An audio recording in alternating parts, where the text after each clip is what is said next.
Hey everyone, it's Dr. Scott. This video is going to address how to integrate a quote into your writing.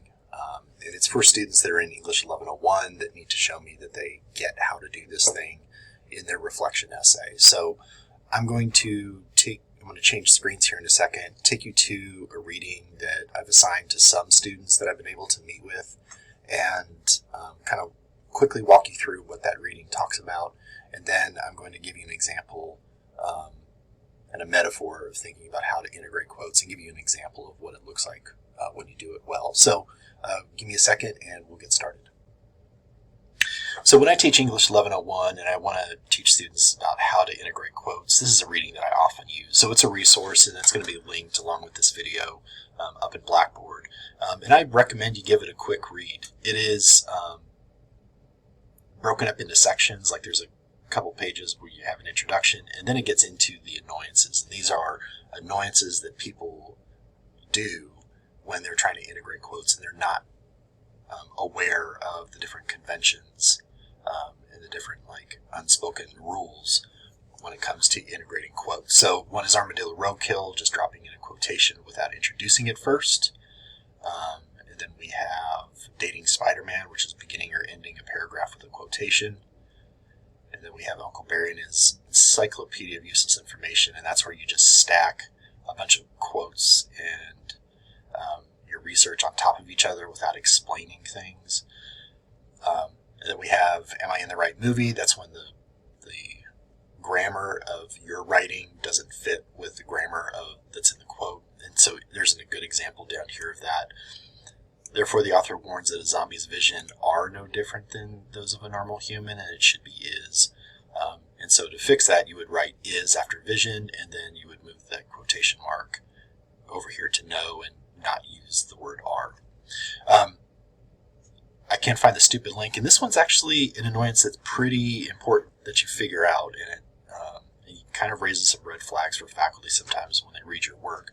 So if you've got a quote or a paraphrase in your writing, and you've got an in-text citation, and let's say the Jones is the example, like Jones is the name of this person that you're citing in your writing.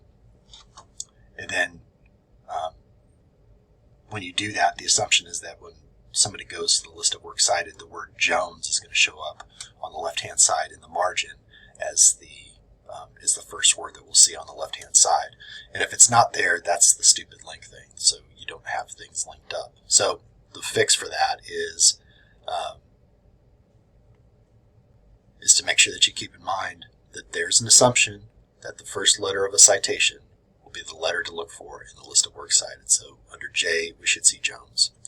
I swear I did some research. That's where it's not very clear when you use an in-text citation. Like, so you have 51 here is the example, and it's not, you don't make it very clear like what sentence has that research. And the example that they use is here. It's on 2 pages, so it's a little harder to see. So here's a big example here. Possible multidisciplinary approach to understanding the universe, blah, blah, blah. And then just at the end of the paragraph, there's Hawking 51. And so it's not very clear like what part of this paragraph came from Hawking. The fix to that was using an I in there to make it clear this is my information, this is my perspective, and then using Stephen Hawking's name to say, all right, this is his perspective, and then using the citation at the end. So those are the annoyances. And again, this reading will be posted, and you can take a look at it. You can refer to it in the reflection essay. Very quickly, I'm going to switch up screens again, and I'm going to give you a quick metaphor for how to integrate a quote. So a metaphor I use with students talking about integrating quotes is the quote sandwich. So the top layer of the quote sandwich is the setup to the quote. And that's where you are taking the time to transition from your ideas in the rest of the paragraph to the ideas that are in the quote. You tell us a little bit about where this information is coming from. Maybe you do it in a way that conveys that it's a credible source, a source that we should trust. If you go to the trouble of finding some research and trying to integrate it into your writing, you might as well kind of show it off a little bit. Like, I found this article written by a scholar at Florida State University, and this is what that person says. So tell us a little bit about why that's a trustworthy source. And then you you set it up, you can say something like, he writes, she argues, they claim, and then you're into the quote. And the quote itself is the middle part of the quote sandwich. So the top part, transitioning from your ideas to the ideas in the source, maybe giving us a sense of how we should read the upcoming quote, telling us where the quote comes from, kind of like making sure that you're saying he writes, they claim. So it's very clear like who's going to be speaking. And then the quote itself. The quote itself is the middle part of the quote sandwich. And then the bottom part is you talking about that quote. If you just kind of have a quote and then you're on to talking about something else without kind of connecting things, you're kind of asking your reader to do more work than they should have to. So that's a really quick explanation of the quote sandwich. I'm going to do one more screen change, give you an example of it, and then we're done. So hold on just 1 sec. So here's a paragraph that does that quote sandwich thing. So it starts off by, imagine like this is something for like a reading response. So one issue that Stedman's essay made me think about is that people judge others when they don't know the rules to something.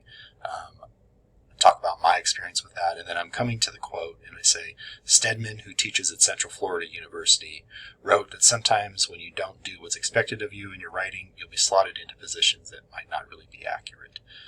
And then I go on to talk about it afterwards. So you see the elements of the quote sandwich here. So Stedman, who teaches at Central Florida University, so I'm kind of hinting at how he is somebody that's credible, somebody we should kind of trust in this context. I'm connecting the quote to what I've already talked about.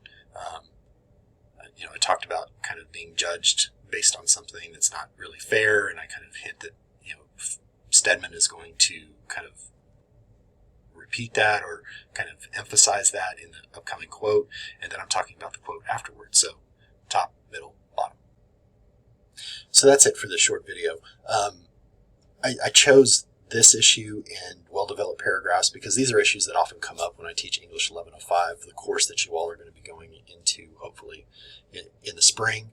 And I just kind of want to give you something that you can hold on to and say, like, yeah, I know how to do this thing, and it's something you'll definitely need for 1105. So I hope that this is helpful. Remember, in your portfolio and your reflection essay, you need to show me that you get what I'm talking about when it comes to integrating quotes. Find a place in something that you've written this semester, and talk about how you would improve, how you integrate quotes in that thing that you wrote.